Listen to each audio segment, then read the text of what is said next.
नमस्कार। तो जिन लोगों को भी सोना या चांदी खरीदना है, उनके लिए आज की ये जानकारी बहुत काम की होने वाली है। बाजार में सोने चांदी के दाम में एक बड़ी गिरावट आई है, जिससे खरीदारों के लिए एक बड़ा मौका बन गया है। जी हाँ, जो लोग भी सोना खरीदने की प्लानिंग कर रहे हैं, उनके लिए ये एक बड़ी खबर है। मार्केट में अभी-अभी कीमतों में अच्छी खासी गिरावट देखी गई है, इसलिए इस समय मार्केट पर नजर रखना बहुत जरूरी हो गया है। चलिए सीधे आंकड़ों की बात करते हैं। 2200 और 24 कैरेट सोने की कीमतों में हाल ही में प्रति 10 ग्राम पर करीब-करीब 3000 रुपए की भारी गिरावट आई है।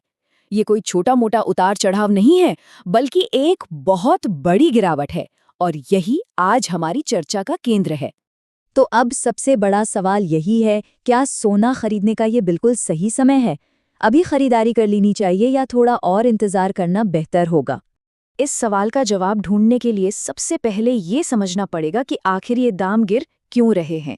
क्योंकि देखिए, एक बार वजह समझ आ गई तो आगे क्या हो सकता है, इसका अंदाजा लगाना थोड़ा आसान हो जाता है। तो चलिए शुरू करते हैं पहले हिस्से से, वैश्विक कीमतों की पहेली। देखिए, भारत में सोने के दाम सिर्फ यहाँ की डिमांड से तय नहीं होते, बल्कि इन पर इंटरनेशनल मार्केट की ताकतों का पूरा असर पड़ता है। और इस सब में सबसे बड़ा प्लेयर है अमेरिकन डॉलर। तो सवाल ये उठता है कि भाई, अमेरिका के डॉलर का भारत ने सोने के रेट से क्या लेना देना। चलिए इसी को समझते हैं। अच्छा, इन दोनों के बीच ना एक बड़ा ही दिलचस्प उल्टा रिश्ता है। जब यूएस डॉलर मजबूत होता है तो सोने की कीमत नीचे आती है, और जब डॉलर कमजोर पड़ता है तो सोना महंगा हो जाता है। और हाल फिलहाल में हुआ क्या है, डॉलर मजबूत हुआ है और बस यही चीज सोने के दाम पर नीचे का दबाव बना रही है। लेकिन ठहरिए, कहानी इतनी सीधी भी नहीं है। डॉलर इस पूरी पहेली का सिर्फ एक टुकड़ा है। मार्केट में कुछ और ताकतें भी काम कर रही हैं, जो मामले को और भी दिलचस्प बना रही हैं। अब आते हैं अपने दूसरे पार्ट पर, बाजार में एक रस्साकशी। अभी के मार्केट को समझने के लिए ये सबसे अच्छा उदाहरण है। सोचिए, एक तरफ कुछ ताकतें हैं जो दाम नीचे खींच रही हैं, और दूसरी तरफ कुछ ऐसी हैं जो उन्हें ऊपर की ओर धकेल रही हैं। तो देखिए, एक तरफ है मजबूत अमेरिकी डॉलर और अमेरिका में ऊंची ब्याज दरें। ये दोनों मिलकर सोने की कीमतों को नीचे की तरफ धकेल रहे हैं। लेकिन दूसरी तरफ क्या है? पूरी दुनिया में जो अनिश्चितता का माहौल है, जियोपॉलिटिकल तनाव है और सेफ हेवन की जो डिमांड है, ये सब मिलकर सोने को सपोर्ट दे रहे हैं, उसे ऊपर खींच रहे हैं। अब यहाँ सेफ हेवन का मतलब समझना जरूरी है।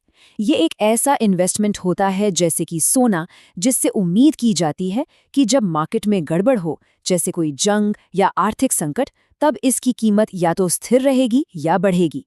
और क्योंकि दुनिया में अभी भी काफी अनिश्चितता है, लोग सुरक्षित रहने के लिए सोने की तरफ भागते हैं, जिससे इसे एक सपोर्ट मिलता है।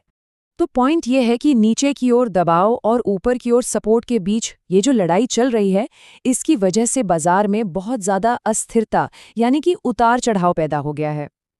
इसका सीधा सा मतलब है कि कीमतें किसी भी दिशा में बहुत तेजी से घूम सकती हैं। तो सवाल है, अब आगे क्या? चलिए अपने तीसरे सेक्शन में चलते हैं और देखते हैं कि आने वाले दिनों में बाजार का रुख क्या रह सकता है। अब इस हफ्ते दो बहुत ही महत्वपूर्ण घटनाएं हैं जिन पर नजर बनाए रखनी है। 8 अप्रैल को अमेरिकी फेडरल रिजर्व की मिनट्स आएंगे, और 9 अप्रैल को अमेरिका का महंगाई का डेटा जारी होगा। इन दोनों से जो भी खबर निकलेगी, उसी से तय होगा कि अमेरिकी ब्याज दरें और डॉलर का रुख क्या होगा, और इसका सीधा सीधा असर पड़ेगा सोने की कीमतों पर। एक्सपर्ट्स का मानना है कि एक डिप एंड राइज ट्रेंड देखने को मिल सकता है। इसका मतलब क्या है कि बाजार हो सकता है शुरू में थोड़ा और नीचे जाए, लेकिन उसी लेवल से बड़े खिलाड़ी खरीदारी शुरू कर सकते हैं, जिससे कीमतें वापस ऊपर की तरफ जा सकती हैं। अब आते हैं सबसे प्रैक्टिकल सवाल पर, सोना खरीदने की रणनीति क्या होनी चाहिए? अलग अलग तरह के खरीदारों के लिए क्या सलाह है, आइए देखते हैं। तो हमने इसे 3 कैटेगरी में बांटा है। एक, जो लोग गहने खरीदने वाले हैं। दूसरे, जो निवेश करना चाहते हैं। और तीसरे, जो ट्रेडिंग करते हैं। सबसे पहले बात करते हैं आभूषण खरीदारों की। अगर किसी को शादी ब्याह या किसी और मौके के लिए सोना खरीदना है, तो ये जो अभी गिरावट आई है, ये एक अच्छा मौका हो सकता है।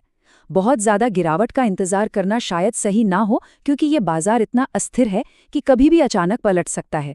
अब बात करते हैं निवेशकों की, जिनको भी लंबी अवधि यानी लॉन्ग टर्म के लिए सोने में पैसा लगाना है। उनके लिए सलाह ये है कि सारा पैसा एक साथ लगाने से बचें। एक बेहतर तरीका ये है कि एसआईपी की तरह नियमित रूप से छोटी छोटी रकम का निवेश किया जाए। इससे इस उतार चढ़ाव वाले दौर में खरीद की लागत औसत हो जाएगी। और आखिर में ट्रेडर्स के लिए देखिए, बाजार में बहुत ज्यादा उतार चढ़ाव के कारण बहुत ज्यादा सावधानी बरतने की जरूरत है। जब कीमतें तेजी से बदल रही हों तो अपने जोखिम को नियंत्रित करने के लिए हमेशा स्टॉप लॉस का इस्तेमाल करना ही चाहिए। तो चलिए अब इस पूरी बातचीत का सार निकालते हैं और देखते हैं कि अंतिम निष्कर्ष क्या है। पूरी बात का निचोड़ ये है कि लंबी अवधि में सोने के फंडामेंटल्स अभी भी मजबूत हैं, लेकिन छोटी अवधि में मतलब शॉर्ट टर्म में अस्थिरता ही इस खेल का नाम है। इसी उतार चढ़ाव के लिए तैयार रहना होगा।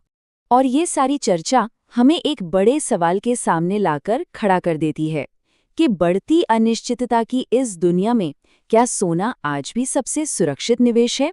ये एक ऐसा सवाल है जिस पर गौर करना जरूरी है।